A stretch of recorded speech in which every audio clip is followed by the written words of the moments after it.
Yeah, hi. My question is re uh, regarding the topic of applying for jobs. Hmm.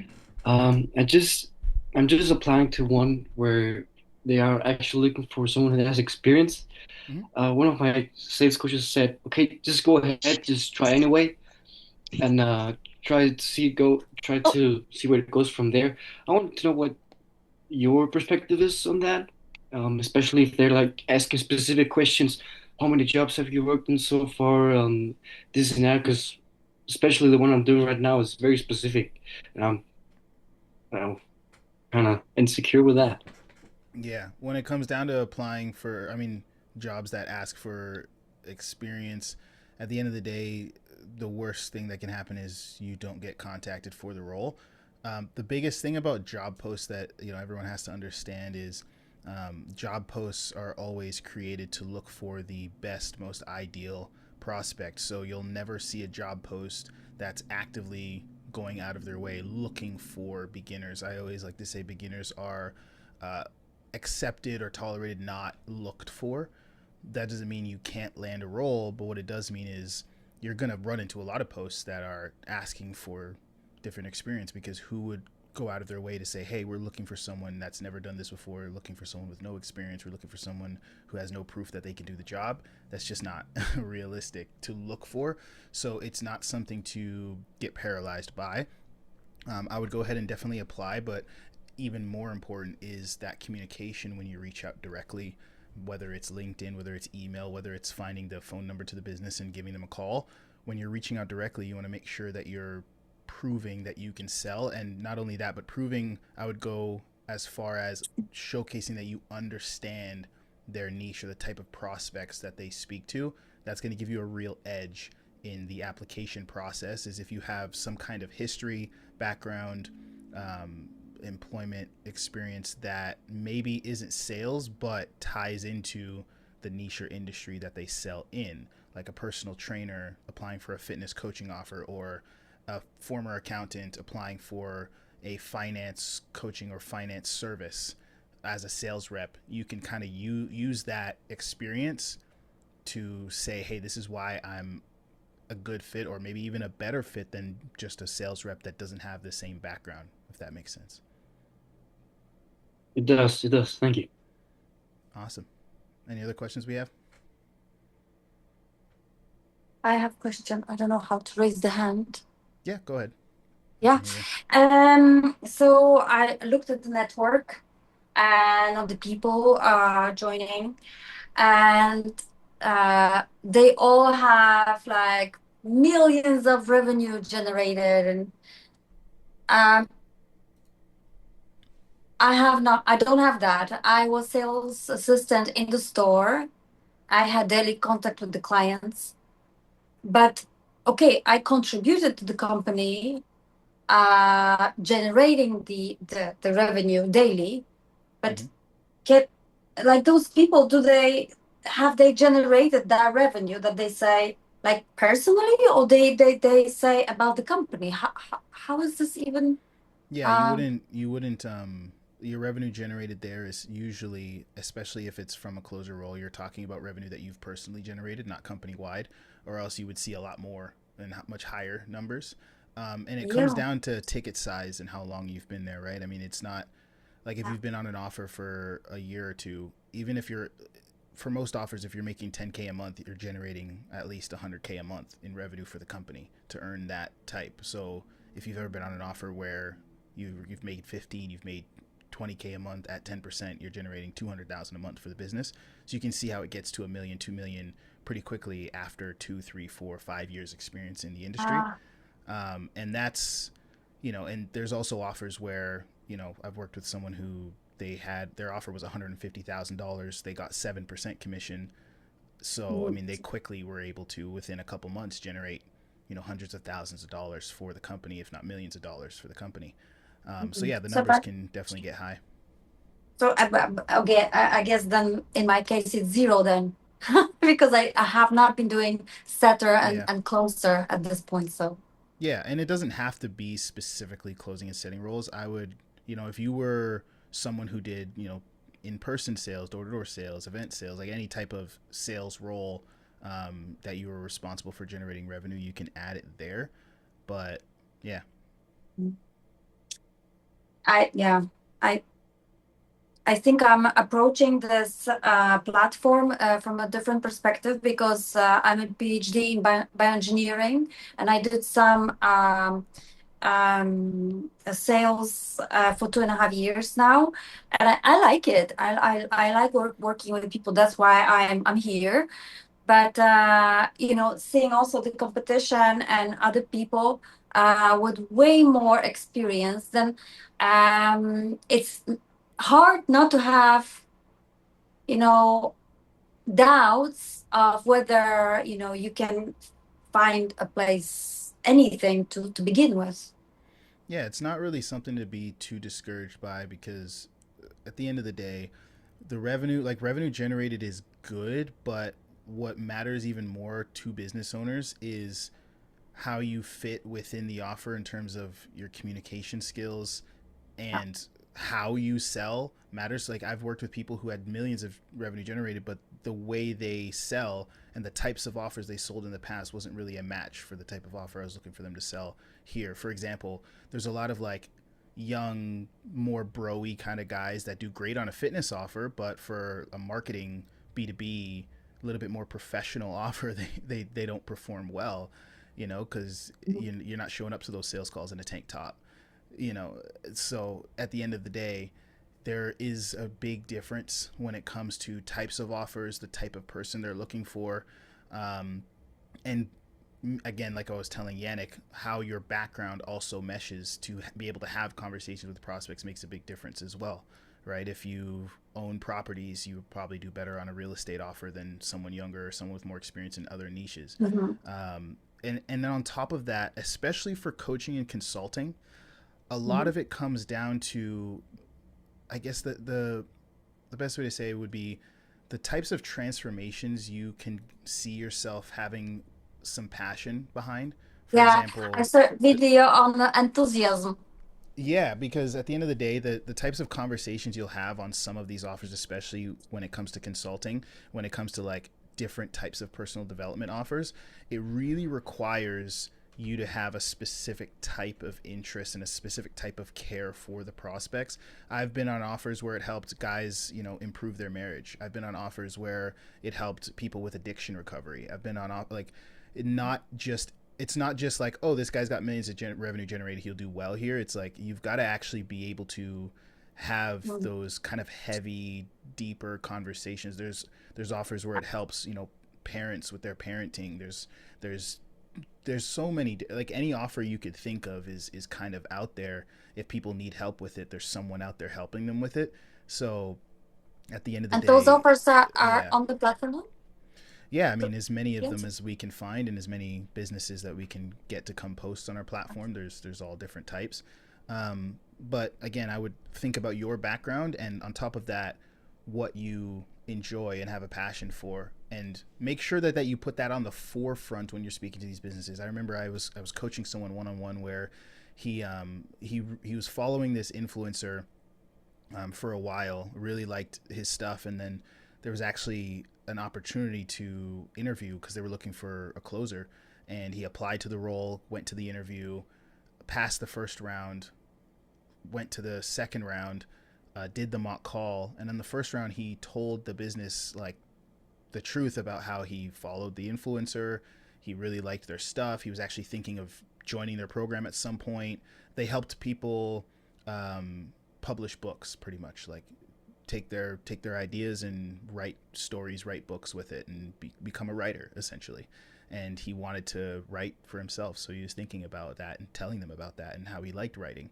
And what happened was they told him that the mock call, he actually really bombed it, and he didn't do very well at all.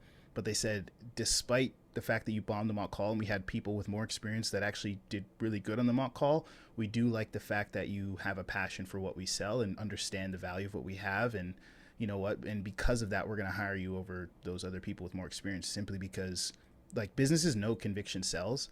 And especially when you're speaking to business owners with coaching businesses, that most businesses started their coaching business because they have a passion for helping people in that way or serving people in that way. And if you can showcase that you have that same mindset or ideology when it comes to what they do, they're gonna bring you on if you at least have a little bit of competency in sales, but you also have conviction behind what you're selling.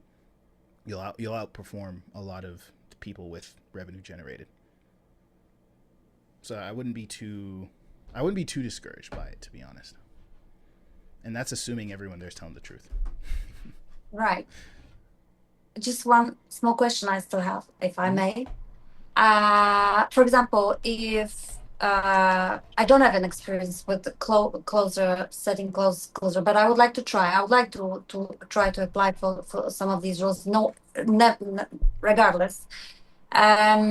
Would it be better for me to first look personally to look for appointment setter first and learn and maybe take a course from? I saw you had a Yeah, we've got begin lots there. of training for both. Yeah. So what I'll say is they're just different roles, right? You don't have to be a setter before becoming a closer. It's not like Okay. the closer role is like the graduated version of being a setter. They're just different roles with their own pros and cons. And you got to have like they require different personality types and different levels of enjoyment. Like if you really like the kind of like one of the pros of being a setter is you have a little bit more schedule control because at the end of the day they give you a bunch of leads and they say, hey, book X amount of calls per day. And if you hit that, they don't care if you're dialing in the morning. They don't care if you're dialing at night. They don't care when you're doing it if numbers are being hit. Whereas a closer, you kind of gotta go based off of when calls are being booked in. Yes, you can still you know have some wiggle room within and say I'm going to take my calls within these time blocks, but it comes down to the time zone of the prospects and when they're more available. Some offers book more evening calls than morning calls. B2B offers there's more morning calls, but B2C offers most people get off work 5 o'clock, so there's more evening calls, right? Right. So if you like the idea of having a little bit more schedule control, you can take breaks literally whenever as a setter and kind of, but it is more of like a grindy kind of role where you're dialing 100, 200 people every day and you're just, letting the auto dialer just go and you're just sitting there waiting for someone to pick up and you go from there. Again, it just depends on what you prefer. I will Right. say it is easier. Like if I were to say to land your first role, what's easier? Set a role is easier, but I wouldn't say you'd have to go for a setting a role first. You kind of go for what you want to get into because it is a little bit difficult to join a company and go from setter to closer on that same offer. Um, because if you're not good in the role, they're not going to make you a closer. And if you are good in the role, they're not going to want to make you a closer because then they lose out on a good setter. So Ah, it's a difficult position to graduate from unless you're on a big team. So like if think about if you're one of three setters but you're their top setter, it's like that's a big deal to take you out of that position. So yeah, I would go for what you would enjoy, what you think you would enjoy most, and eventually, obviously, learn both skill sets because if yeah. you're a closer, you should know how to set because it's the best way to protect your own calendar, is being able to go and self set and close your own appointments when marketing isn't keeping it as full as you want it to be. So it's the Mm. best way to control your calendar and command more commissions. If they're saying, hey, we'll give you 10% for the calls we put on your calendar, you can easily say, all right, well, if I set my own deals from the leads, give me 15 or 20 and go from Mm. there. And then set people that, are really excited and really who you'd want to speak to. And I've seen reps close at 20, 30% from calls being booked in their calendar, then close at 70 to 80% when they self set their own deals, just because you can kind of have that 15-minute conversation, set them on your calendar if only if they're like really ready to move forward. And then on top of that, there's not this awkward feeling of like, oh, I've just met you now and you're asking me for thousands of dollars. There's that the ice is already broken because you had a 10-15 minute call the day before or 2 days ago. Ah, So it is also really good to kind of have that hybrid role and have those higher mm. commissions available. Yeah, I didn't know that was also possible. I thought it was either.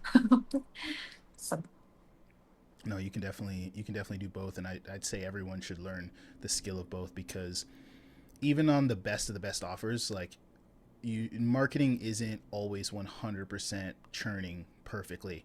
I remember like Facebook ads, they put out an update and something just happens, ad dips for a bit or ads get shut off, turned off. I remember I had an ad running for 2 years straight, nothing wrong with it, everything's good, performing at the same way for the last 2 years, and then like I think it was like 2 weeks ago it just get the ad just got rejected for violating some kind of term, and I'm like, it's I didn't touch the ad, I didn't change the ad, it just got rejected for no reason. And those things could happen. Imagine if that's the ad that's booking all your calls, Yeah. right? So being able to be like, all right, well, I'm going to go into the leads and set a couple appointments to fill up my calendar, and I get paid more anyway for them, so it's worth the time. That's always a good skill to have. Yeah. But Victor, you had a question, man? What's up? Hey man, I just wanted to ask. I'm a beginner. I've never closed a sale before. I practically don't have any sales experience. And if I was going to say that I have a sales experience, it was selling clothing door to door. Mm-hmm. And I have optimized my CV for it, my resume.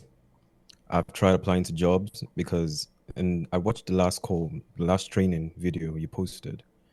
There was this guy that basically said that he had all the funds, he could go months without applying. He's just looking for the right job. I'm literally just looking for any job. I'm the opposite of him. Mm-hmm. I don't have any funds. I want to get into closing because I want to build the experience. I've taken a few trainings here and there, paid trainings, some and some free trainings. I've memorized frameworks. I've done mock calls, but I want to land an offer as soon as possible. What's your advice?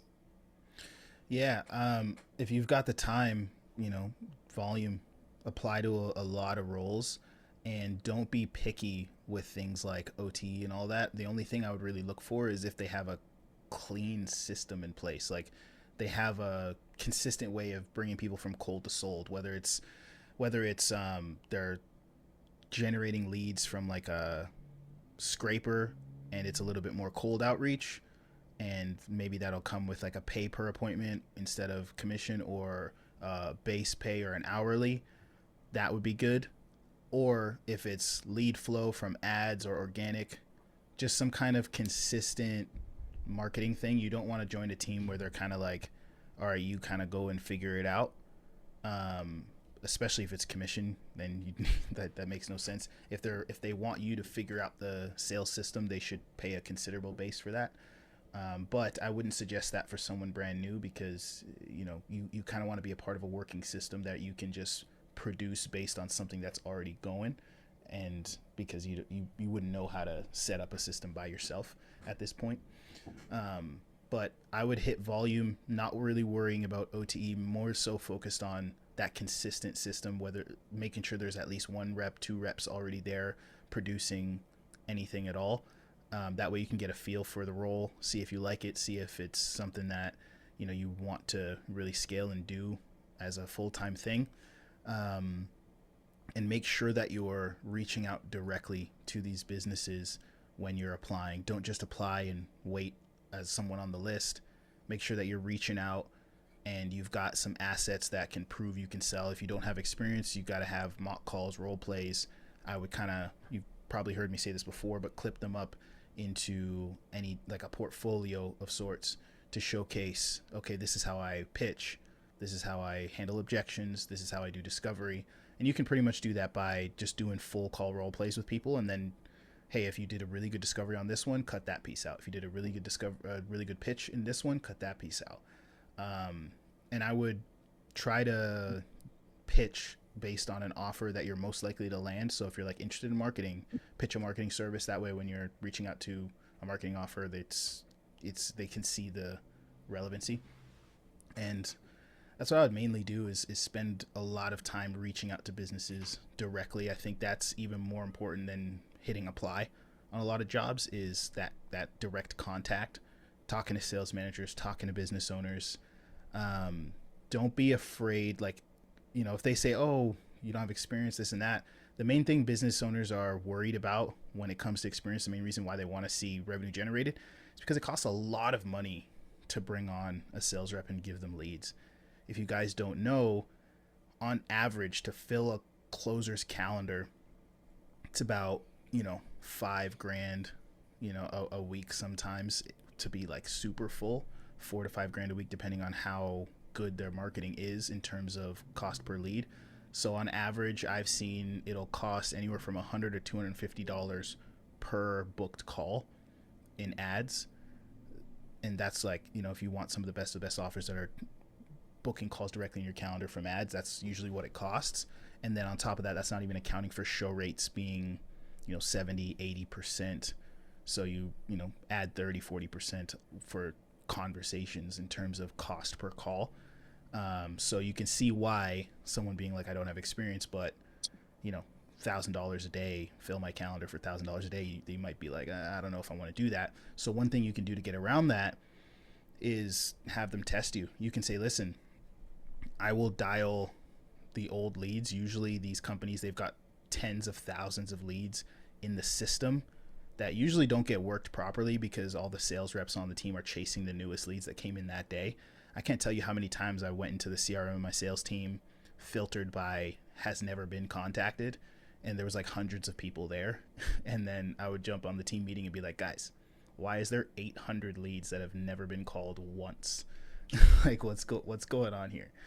And they're like, oh, I didn't know. So like a lot of them don't do those filtering because, you get lazy when you get 20, 30 new leads every single day assigned to you only.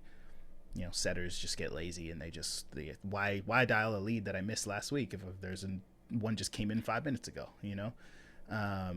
Not only that, but there's also leads that just have never answered. And sometimes just that next call was just the one where they just finally picked up. Right. So you'd be surprised by just telling a business like, hey, test me for a couple weeks, test me for a week. I'll dial your old leads. I'll self-set them for myself and I'll close them. And that costs the business $0 because they're not even touching those leads anymore. And it's a pretty sweet deal because if you go in, you dial and nothing happens, then you guys just part ways and it doesn't hurt the business much unless like you obviously like tarnish their brand or whatever. But hopefully if you're already that deep into the interview process, they probably aren't thinking about that. So you can kind of make that deal. And when you do it, it just comes down to confidence. If you just exude confidence, they're going to wonder why you're so confident and then be curious to test you. I've had a guy I was training, zero experience, but he landed almost every offer he interviewed at because he was just like, test me, I'll prove it. Come on, I'll show you. Put me on a call. Let's do a role play. Let's do a role play right now. You want to do a role play right now? Let's do it. And then they were like, okay. And they did role plays with him. They brought him on board and he landed offers really easily without any revenue generated because he just was confident about his ability to perform.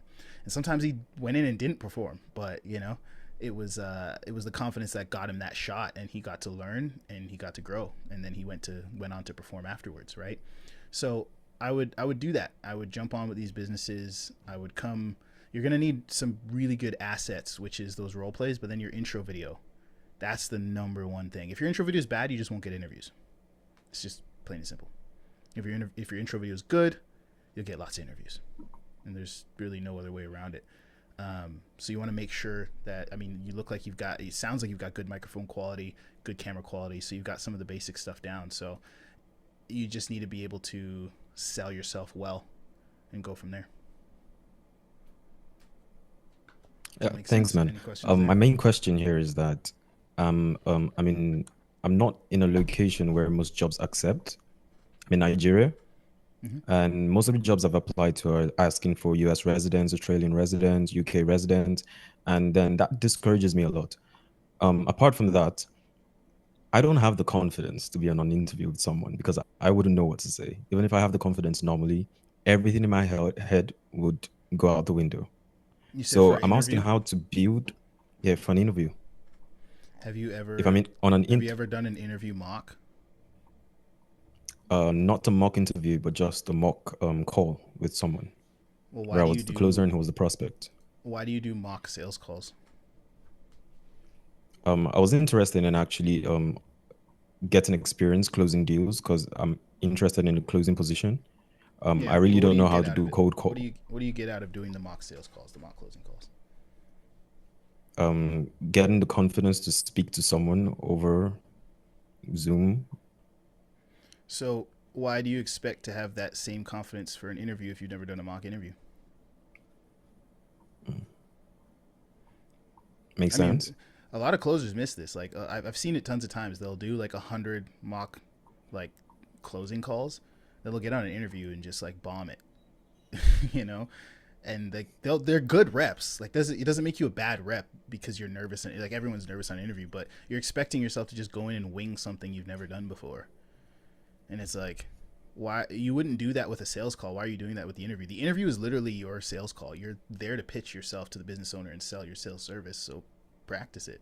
It's the first time you ever answered, tell me about yourself. If it's the first time you ever answered, what are your strengths and weaknesses? The first time you ever answered, like, why should we hire you? Or tell us about your sales background. If you've literally never said that out loud before, why would you ever expect to just go in there and just kill it on the first go? You know what I mean? So, yeah, do the closer role plays, but then do interview mocks as well. Get on with someone in here and have them play the interviewer. And then eventually you'll be just as confident as you are doing a closer call right now. You'll be just as confident doing interviews. And then you'll pass your interviews, you know? I totally understand, man. Thanks. Really appreciate. No problem. Any other questions?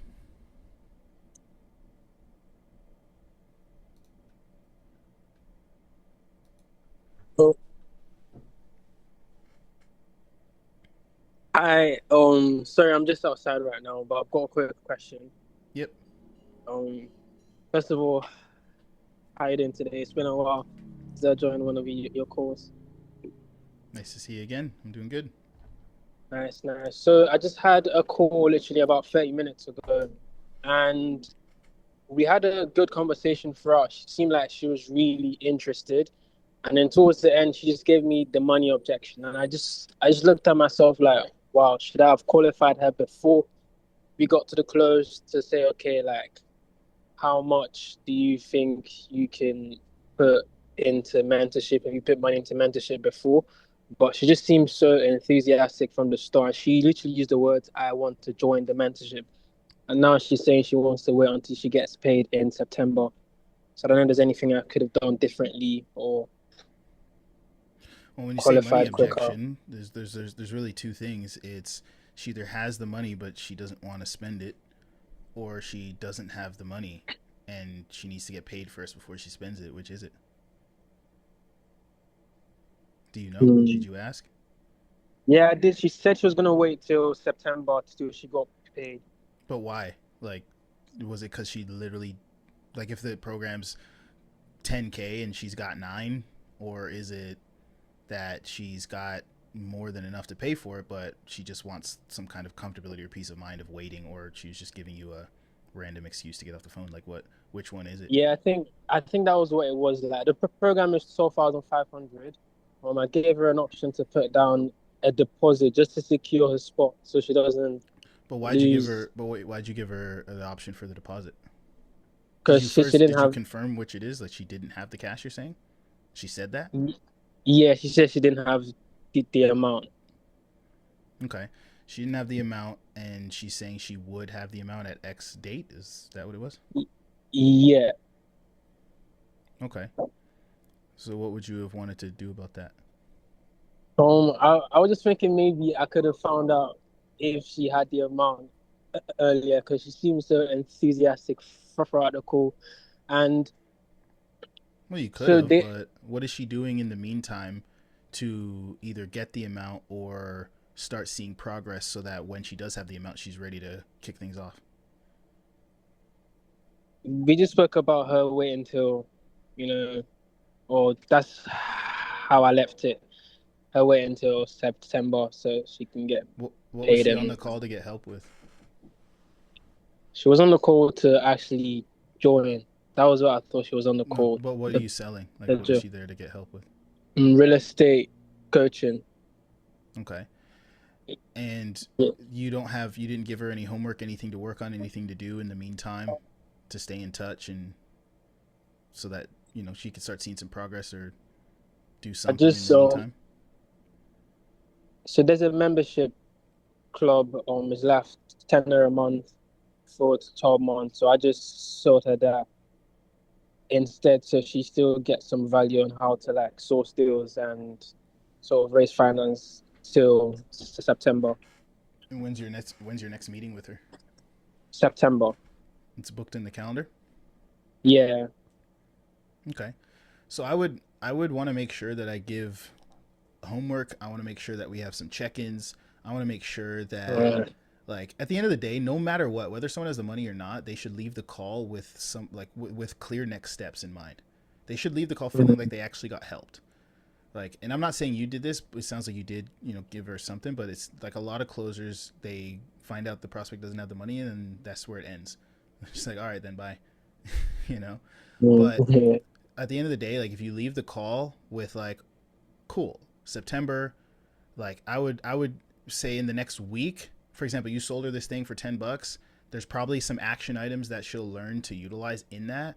I would want to check in with her in the next week to make sure she actually took action and did XYZ homework or XYZ thing and stay in touch with her over the next couple weeks. That way the likelihood that when she does have the funds in September she actually buys goes way up, because if what you're selling is has any good training, then she would have gotten results and been happy with it and been like, you know what, yeah, it's time to take this to the next level, rather than just like, okay, cool, I'll see you in September, bye, and then never hear from you again. Stay in touch with that Yeah. person. This is like those type of people you want to make sure that you're putting in your pipeline and properly managing your pipeline so that you've got, not all of them are going to close, but if people leave the call feeling like they actually got helped and they see that you actually care about helping them get results, one, those are the people that'll send other people your way even if they don't buy. Those are the people that will come back and close later. I've had people come back and close 6 months later because we put together a 6 month plan because they can only save up a couple $100 a month to be able to afford it. And we put together a 6 month plan, and 6 months later they had the cash and we got it rocking and rolling, you know? Um, and what happens is if you've always got like 5, 10 of those, 20 of those people on the back burner, you're not so stressed about the one call close all the time, right? You're not always like, Yeah. okay, I've got to, like, you're not feeling like you're on this hamster wheel of, okay, every month's a new month, I got to close XYZ to get my commission. You're just like, yeah, it's a new month, but I've got 5 referrals coming in, I've got 6 people that are closing this month, I've got some payment plans that are coming through. And then let's say you want to make 10K a month, 5, 6K a month becomes your baseline from call people you've already spoken to, and you've only really got to do 4K, 5K in new upfront cash anyway. you know Mm. that's, I mean, not everyone does things that way. That's the way I like to do it, just because Nice. it's less stressful. But yeah. It makes sense. Makes sense. Sorry, I'm outside. I apologize for the background noise, but I really appreciate your help. Thank you so much. Yeah, no problem. I would just check in on her, show her some care. Like, don't just throw her to the $10 thing and then, because like, think about it this way. Like, imagine if the next time she hears from you is like, you have my money yet? You know what I mean? It's like, check in on her, make sure she's getting some results, be like, hey, like, if you know what's in that $10 program, whatever, be like, hey, I know the first step was do this, you get that done yet? Hey, the influencer just put out XYZ content, I think this would be really helpful for you, what are your thoughts on it? Like, help her see some wins in the meantime. Yeah, definitely. Cool. um Thank I you know so there's much. a question in the chat. Charisma will answer that in a second. I mean, Colette, I think you had your hand up, but then you put it down. I'm not sure if you still had a question. Yeah, I kind of found Aruna's objection from his client very interesting because I applied for an Airbnb investment role because my top tier choice in closing is anything around like investment and wealth management. Mm-hmm. And the employer asked me, so the client says, "Oh, this all makes sense, but I need to speak to my husband. My husband doesn't really think programs work." And when Aruna said, his client said, she doesn't have the money to pay, I just kind of like a lot of thoughts were coming to my head. So that's why I raised my hand. Like, what if it's a limiting belief? Like maybe the client has experiences that probably makes them feel a certain way about paying immediately, and as a result of that, they're showing up on the calls or any actionable step or implementation calls with, oh, I need to, I would, pushing it back to like the next month. So there's a way I answered the question, and I would just want to ask you, is there like a room for you to like review? Because like I kind of found my response interesting. Yeah, I mean, if you've got a Never, if you saying you've got like a call recording. yeah, I just like recorded with my phone, and I would just like you to review my response. I kind Yeah. of like use the storytelling angle to help the client to rewire their limiting belief in such a way like, oh, um, has there been any moment where they, because for instance, like the client may have said along the line that they want to like get into this for XYZ reasons, Mm-hmm. and or probably they've been wanting to get this get onboarded on this for like maybe the past 6 months, past 1 year, and now they're saying, oh, I need to pay in September. So uh I would first of all offer like perspective and also reflect back something to them that can they see, asking like questions to recognize the pattern and then label. And so like I did like a lot of things before Mm-hmm. wrapping it back up with like a storytelling to connect them with themselves. Like, oh, so has there been any time that you maybe got something that maybe you got something that you needed to pay, but it was super expensive, but you ended up paying for it. But when you paid, you got the outcome, you got the results and all that. And, the client started excavating their experience and how that made them feel. So at the end of the day, they will leave the call thinking about that. So even if their nervous system or their subconscious one like take them back to that low vibe state of like not wanting to pay. So yeah, I just wanted to review that, and if it's there's any suggestion you like to give. For sure. Is this is like a the recording of the live conversation so we can hear their response as well, right? Yeah, I just like played the Okay. scenario in my head because like Yeah, if you've got they a didn't give link me to any it, script. do you have a link to like the recording? Yeah, yeah. Okay. Yeah, share the link in the chat and we can listen to it. Oh, okay. Uh, It's just a minute. Let me cool. find it. Yeah. If you have it like on Google Drive or something or wherever, yeah, just share the link. So I'll quickly answer your question, Charisma. You said, do you have any tips to grab attention for intro videos? Biggest thing I'll say on the intro video is you want to make sure that the first 5 to 10 seconds are interesting, because I mean this is just all video content ever. We people just like click off. Most people click off within the first couple seconds. I've almost never seen recruiters watch more than like 10 to 20 seconds of videos. I used to train sales reps, get on a Zoom call like this with like 5 to 10 recruiters and present them reps one at a time, and they would select which reps that they liked, and they would watch their intro video, look at their resumes, and in those sessions, it's always been like 5 seconds, sometimes 10, maybe 20 if they were curious. But So sorry. yeah, go So ahead. the question is, so why do they ask for a intro video if most of the time they don't watch it? Yeah, because it's not that they don't watch them, and it's not that it's useless, it's that they get all that they need within the first few seconds, Got right? What they want in the intro video is, okay, one, does this person have a proper setup to like just do the job? Camera quality, microphone quality, location is like not, outside or like a, their bedroom or something. It's, looks decently like a prepared, dedicated space for this. You can assess that within 5 seconds, like within 1 second. As soon as you click the video, you make that decision. that's like the bare minimum to even have them look past 2 seconds, right? If you Oh, don't have that, then they click off. Like good lighting as well. It's not like pitch black or anything, or it's not like really dim and dark.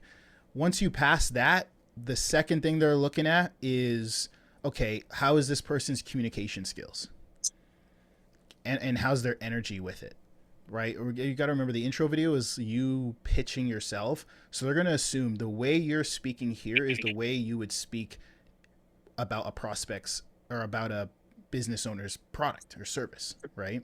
So if you're not pitching yourself with confidence, excitement, good cadence, all of that, they're not going to pick you as well. And that's the second most important thing they're assessing. And 5 to 10 seconds of hearing you talk is enough to understand that. And then lastly, it's about like track record and stuff like that, and how you actually sell yourself in the words you say. That's last and the least important, because that stuff they can look at the resume too. But essentially, they get all of that information within 10 to 20 seconds. So there's just really no need to watch longer. And you have to remember, a lot of these business owners or recruiters, they're looking at like hundreds of applications. So if you give everyone the full 1 to 2 minutes, some people submit like 3 to 5 minute stuff, but if you give them all that time, it's going to take you forever. And again, mhm. there's not much, there's almost nothing you can really do after 20 or 30 seconds that's going to wow them. And that's why I always say to put the sexiest numbers, parts of your track record right in the first 10 seconds there. Like make sure, because I've had people say like they were number one sales rep on their team, but that they don't say that until like 45 seconds in. It's like no one's hearing that. Like you've got to come right out the gates. Hey, I'm Ty. Nice to meet you. I've generated over XYZ in revenue. I'm looking forward to working with you as a closer. I've been on this. I've sold in this niche, this niche. I was a number one sales rep on this team. Like that's all got to be within the first 10 to 15 seconds. And then you can talk about yourself and what you're looking for and sales training and that you've done and all that other extra fluff is fine. But yeah, that's kind of how you catch their attention, is you need a hook. If you have numbers to talk about, close rates, show rates, revenue, put that up front. If you don't, talk about the experience that you do have, whatever, even if it wasn't sales, and talk about how it's made you a great sales rep, right? Hey, I'm sending this video because I'd love to work with you as a closer. My main experience lies in XYZ industries, and I picked up XYZ skills from that, and that's what makes me a great closer, right? Never speak about how new you are. Never be like, I'm getting into this for the first time. This is like, I'm trying to transition. Like, no business wants to be your trial run, you know? They want a producer, right? So you have to speak as if you already are, right? At all times. Don't speak as though, oh, I'm getting into this, I'm just getting started. Always speak as if you already are, because at the end of the day, no one in any other profession would do that. Like, think of a doctor graduating medical school talking about how they're looking to become a doctor. No, they would introduce themselves as a doctor, right? So you have to, that's how you would kind of grab their interest in the first few seconds of that intro video, if that makes sense. That makes sense. Thank you. No problem. Cool. Let's look at this video here. You've got what's your exact line? So you sent two things here. One is you recorded on Loom. Yeah, and the second I just like recorded with my phone. Okay. I'll pull it up and we'll see what we can see here. Hold on.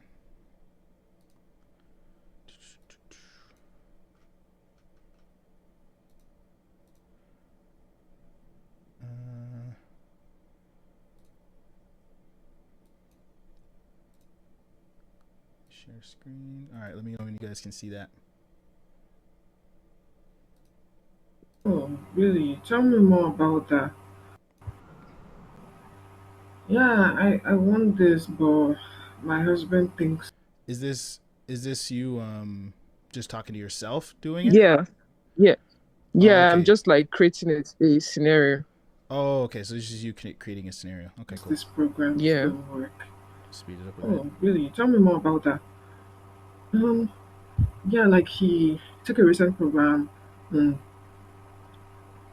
like a program kind of like activation program for his business operations, and prior to paying for the offer, there was a lot of overpromise and on the delivering of the fulfillment, and they did just like the delivery was. Oh wow, that was so like. How did that make him feel? Yeah, like he felt betrayed. He felt like he has wasted so much of his time and money that he literally like spent coughed out to get locked in. He felt disappointed. Yeah, I think this three. Wow, and so it sounds like your husband became began to see programs as things that are not worth his time, value, and money because of the experience from that program. Is that correct? Yeah. He kind of became so cautious and wary of programs and like the investment that goes with it because of his experience. Oh, I mean that's valid. Like when you pay for things and you're expecting to have this problem solved and outcomes, results, nothing to show for it. Like obviously, like to make one to feel that way. But I'm carrying like um have you seen people take programs and like were all of them like bad? No, no, no, and I don't even obviously you wouldn't know like if there are other people that took the program, but have you heard of this saying that there's always light at the end of the tunnel, right? Yeah, there is, and that actually means like that when something doesn't work doesn't mean that like it's not going to work for others or it can never work. Um, So the main thing I would say here is before we kind of get into storytelling, analogies, these kinds of things, you want to fully clarify what it is they're trying to say, right? Because like if I was on a call with someone and they're like, "Oh, my husband," or "Oh, my wife took a program and it didn't work," like I mean, I'm not talking to their husband or wife. I'm talking to them. So Yeah. I would just be like, "Well, what do you think?" you know, Okay. like why are they telling me this? So I would ask them like, what do you think about it? And if they're like, because at the end of the day, why would they get on a call just to say that no programs work? Like you're on here to speak about a program. So I would want to understand what's actually going on, which is probably just fear of taking the leap. And if it comes down to the fact that they need like permission from their spouse to move forward first, I would want to get their spouse on the call, because even if we somehow hoorah them into swiping the card or whatever, they're going to go back to their spouse, get into an argument, and then message me for a Hmm. refund tomorrow, and I don't want to have to deal with that. you know Oh, so I yeah. would rather, like, if that's like for this scenario, I would want to get both of them on a call and have a conversation and see what actually happened before, and talk about what we're going to do now and how we're going to help and go from there, right? But at the end of the day, it would be kind of a random thing to bring up at the end of a call. Has this happened to you before? Yeah. Where they said my True. husband took a program? Has that happened to you before? Yeah. Has it? Have you actually experienced this before, or is this something you just like made up? Hmm.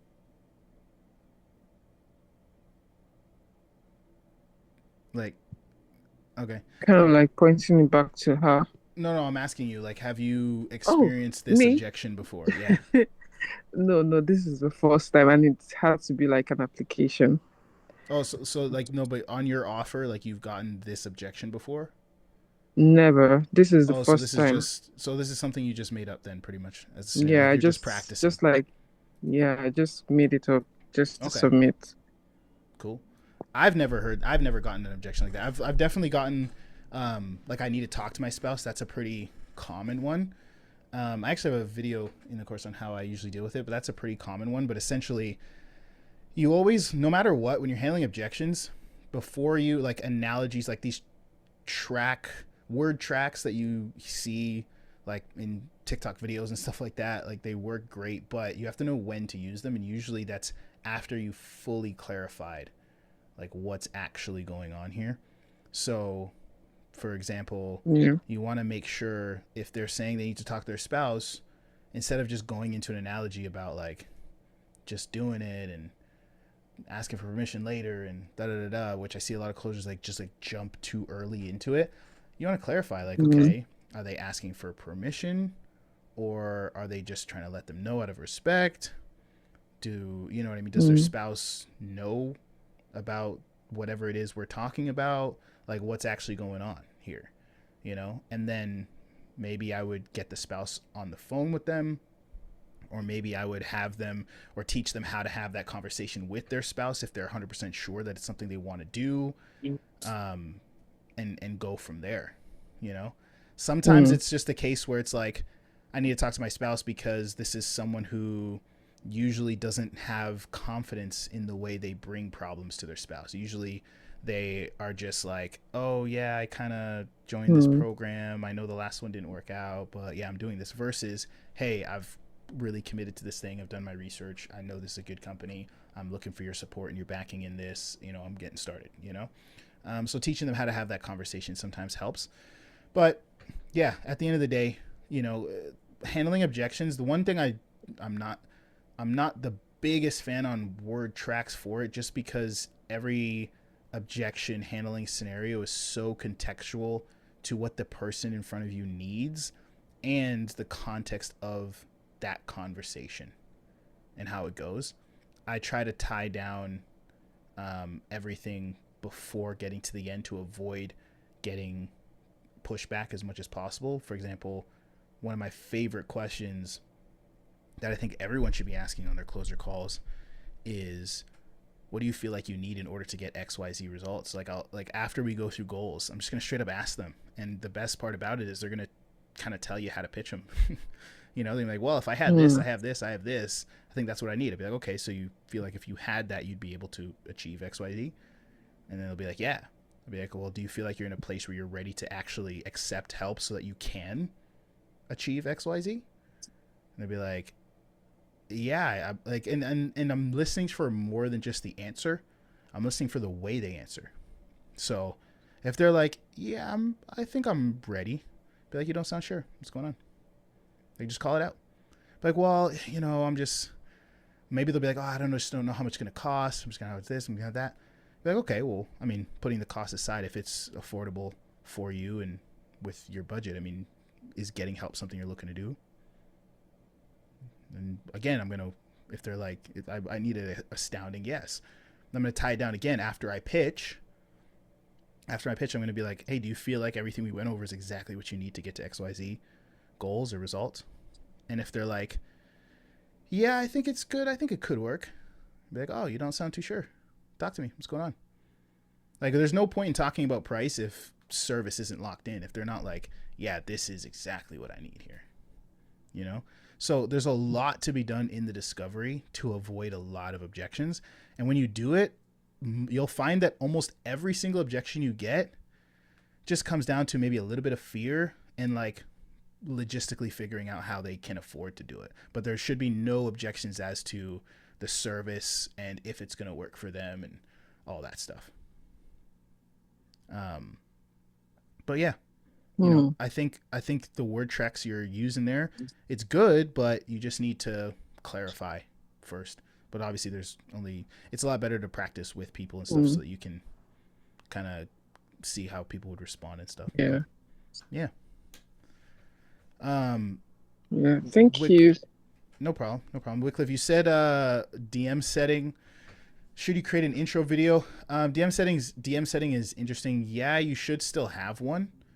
They might not always ask you for one, but I would definitely still have one. Interview process usually comes down to them asking you how you'd go about the conversations in the DMs, right? Some of the assets that you might want to have is maybe screenshot examples of you booking appointments, or just make sure you really understand your own setting ideology. What kind of questions you ask, when you set, your follow-up process, your process of reactivating dead conversations. That stuff's going to be really important for a DM setting.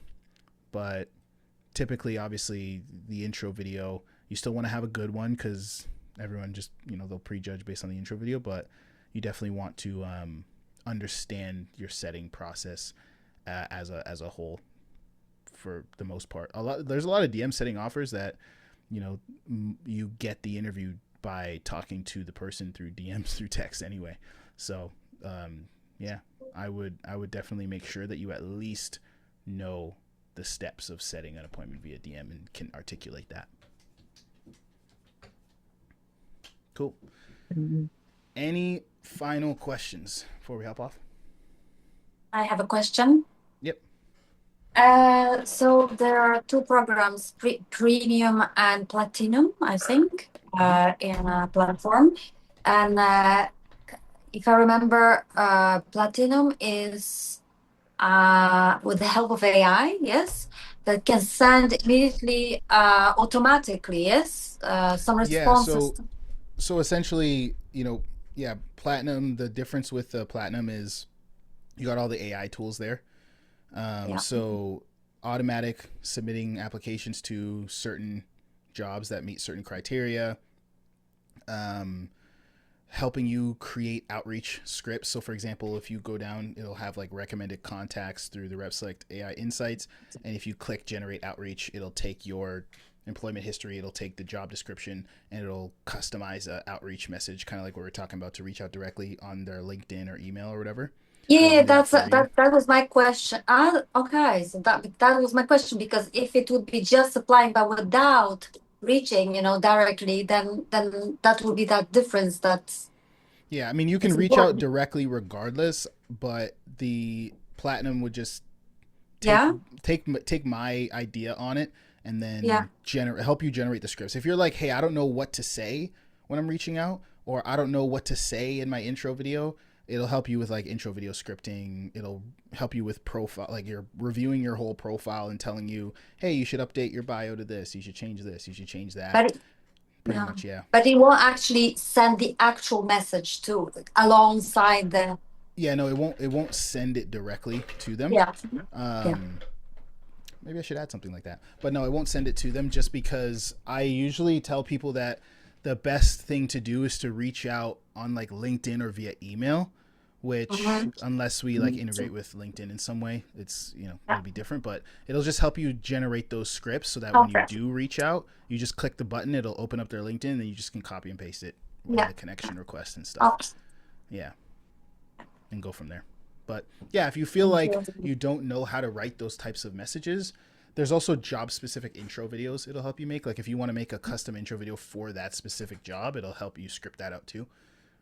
So yeah, if you just don't know, if you just want help with that kind of scripting and outreach messaging and stuff, maybe make it a little bit quicker. Obviously tweak it to your own language.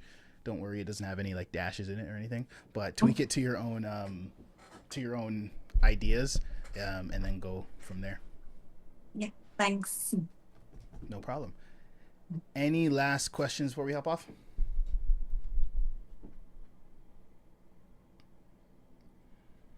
No problem, Colette. Awesome. We will wrap it up there. We do these every single Monday at 4 p.m. Eastern. So if you guys ever need help, if you want to do call reviews, want me to review your mock calls, review your intro videos, anything like that, happy to do so. Just jump on 4 p.m. every single Monday Eastern time. And I'll see you guys on the next one. You. Yeah, thank you. Later.